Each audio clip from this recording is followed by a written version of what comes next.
Magandang umaga, ngayon po ay araw ng Huwebes, January 4, 2024. Update po muli sa lagay ng panahon. Dalawang weather system pa rin ang nakakaapekto sa ating bansa ayon sa Pag-asa.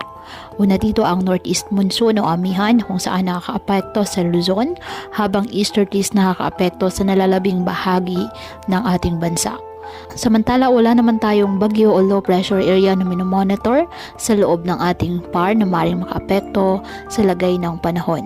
Ngayong araw, dahil po sa nasabing amihan ang Cagayan Valley, Apaya, Aurora at Quezon, asahan na maulap na kalangitan na may mga pag-ulan.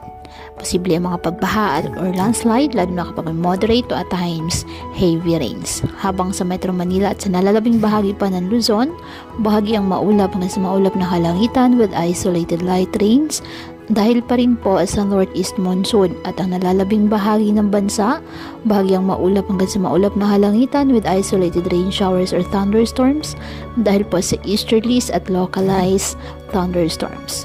Kaya patuloy po na pinag-iingat ang ating mga kababayan sa banta ng mga pagbaha at pag-uho ng lupa, at ugaliin na magdala palagi ng payong o kahit anumang panangga sa ulan sa tuwing lalabas ng ating mga tahanan.